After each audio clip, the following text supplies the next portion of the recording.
Like calling for Superman when you've killed Clark. My metaphor meanders, there's no grander scheme. I'm just whiling the time away till the next scene. Every once in a while, the DC universe needs to reformat.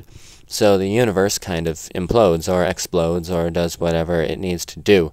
With this stratagem in mind, I ask you to look back in time at the overall evolution, destruction, and restructuring of the Conservative Party of Canada, if you've been paying attention.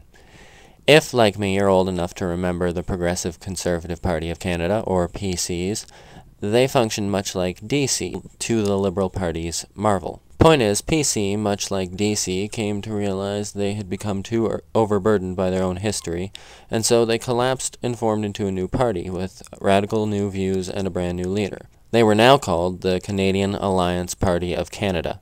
Makes one wonder if they were combating liberal injustices or the Beast Planet.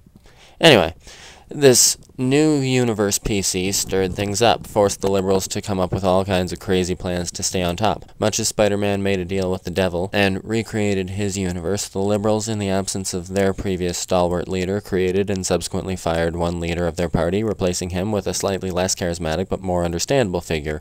And of course it wouldn't be too long until the Canadian Alliance reverted to a new party with a new name, the Conservative Party of Canada.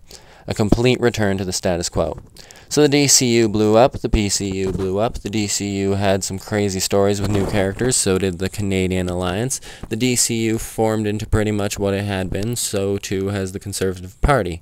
On the other hand of this symbological coin I've tossed in the air is that the Liberal Party is standing shoulder to shoulder with the NDP and the Bloc. There's a pretty clear image they could espouse that I am certain would resonate with young voters. After all, we've been lining up in theaters to watch the lead up to Earth's Mightiest Heroes. Why not give us the political equivalent?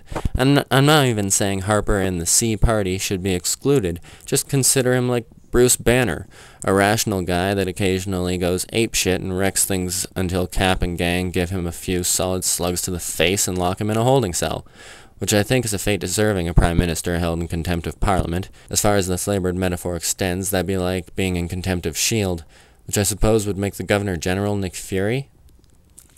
You know what? Forget what I said before.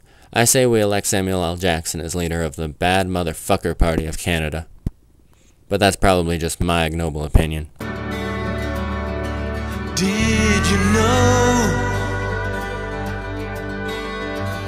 it was all going to go so wrong for you?